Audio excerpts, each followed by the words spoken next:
Olá, pessoal, sejam muito bem-vindos e bem-vindas às nossas aulas de Medicina Legal, nossas nanoaulas em blocos de 10 minutos com alguns temas muito importantes da Medicina Legal. Reservei aqui 3 nanoaulas para falarmos de um tema: identidade e identificação.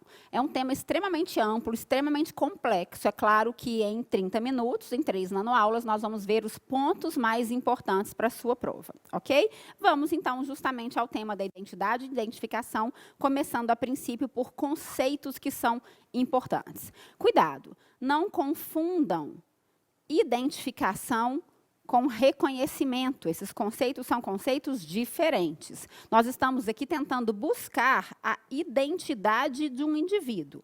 Identidade é aquilo que nos identifica, que nos torna únicos, exclusivos, diferentes dos demais indivíduos. Muito bem, e nós temos para isso que utilizar métodos de identificação.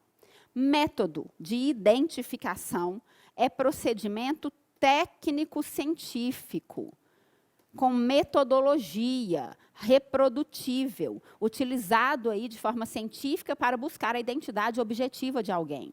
Método de identificação é diferente de reconhecimento. Reconhecimento, lembrem-se da palavra, reconhecer.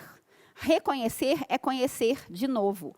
É um procedimento leigo, no sentido de poder ser realizado por qualquer pessoa.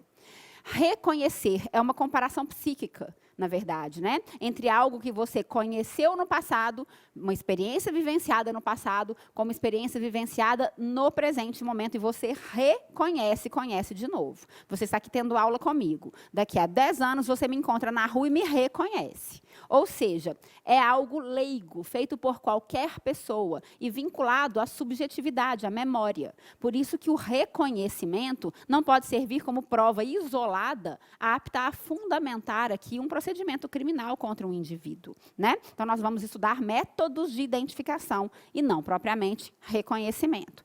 Muito bem.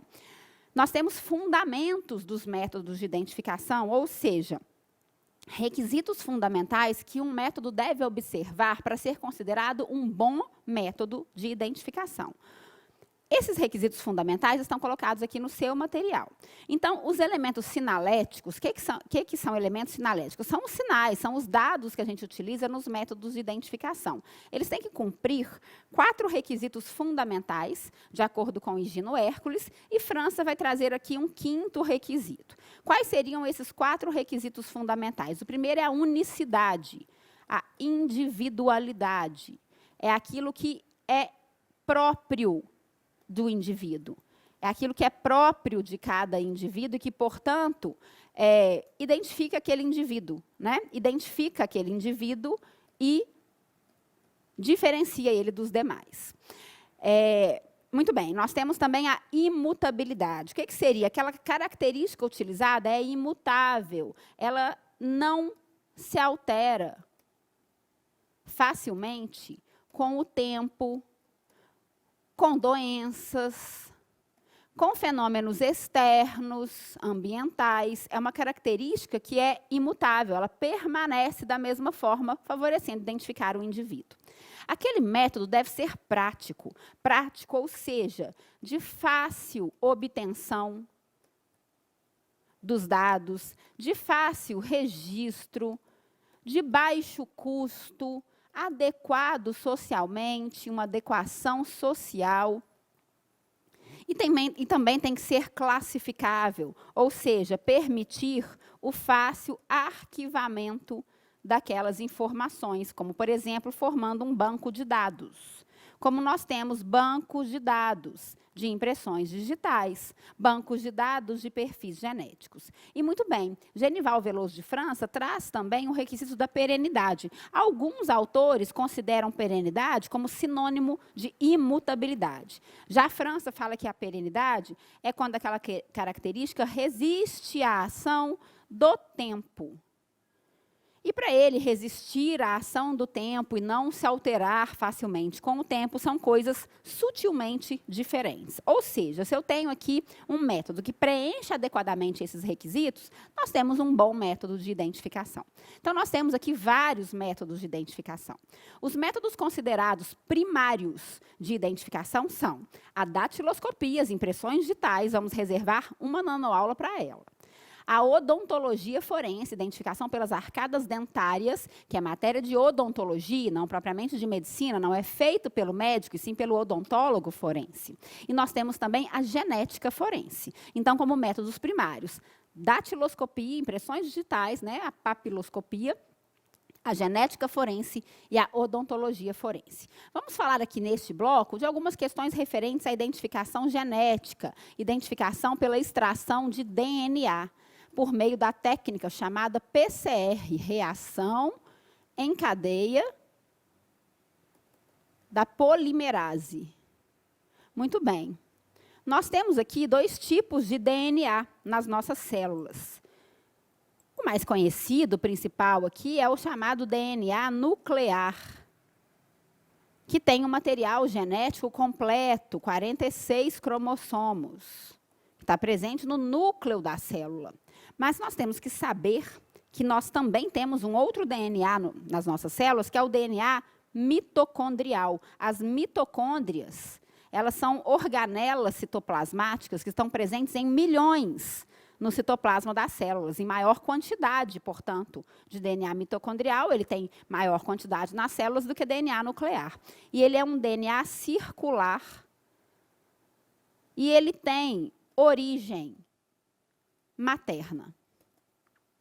O nosso DNA mitocondrial é de origem apenas materna. E por que que é essa origem materna? Porque nós temos aqui, vamos ver um esquema, né, o espermatozoide fecundando um óvulo. Quando acontece a fecundação para a formação do zigoto, o que vai penetrar dentro do óvulo é apenas o núcleo, é apenas a cabeça do espermatozoide. Portanto, o citoplasma que está aqui do espermatozoide, incluindo a cauda, incluindo as mitocôndrias, ele não penetra no óvulo. As mitocôndrias, elas ficam aqui perto da cauda do espermatozoide, porque o papel delas é dar energia para poder a cauda se movimentar. E quando o espermatozoide penetra no óvulo, penetra apenas o núcleo. Então, do nosso pai, nós herdamos apenas o DNA nuclear. O DNA mitocondrial que nós temos, as nossas mitocôndrias, elas vêm do citoplasma do óvulo. E, portanto, as nossas mitocôndrias são apenas de origem materna. Percebam, portanto, que nós temos aqui o DNA mitocondrial como um marcador de linhagem materna.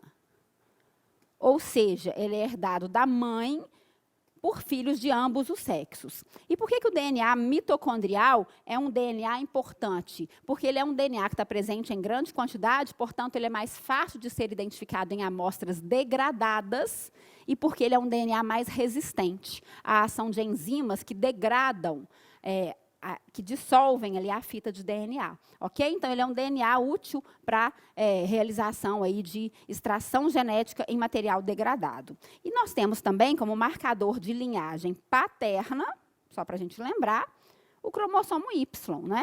Linhagem paterna. Ele é herdado do pai pelos filhos apenas do sexo masculino. Bom, ainda falando sobre identificação genética, é importante a gente lembrar que ela tem algumas finalidades, como associar ou excluir um indivíduo do crime, associar locais de crime entre si ou a um suspeito, fornecer subsídios para estabelecer a dinâmica dos fatos, identificar uma vítima desaparecida por meio do DNA de seus parentes. E também nós temos o Banco Nacional de Perfis Genéticos, um banco de dados, em que a gente pode inserir perfis de DNA armazenados ali na ausência de suspeitos. Por exemplo, quando a gente tem uma vítima, imagine uma vítima de um crime sexual, de um estupro, uma mulher que foi estuprada, e consegue-se obter da cavidade vaginal dela um material genético, um sêmen, que tem material genético do agressor, do estuprador. Retira-se esse material genético, extrai, amplifica e coloca no banco de dados de DNA. Muito bem, aquele banco de dados está lá. Em algum momento, se esse agressor for identificado por um outro crime posterior, pode colocar no banco de dados e vai dar match. A gente vai saber que é a mesma pessoa que estava lá no banco anteriormente. Ok, pessoal? E nós temos que nos lembrar, para a gente fechar este bloco, de um ponto importante. O artigo 9º-A da LEP, da Lei de Execução Penal, com a redação dada em 2019 pelo pacote anticrime, pela Lei 13.964, diz quais são os crimes em que a extração de DNA é obrigatória.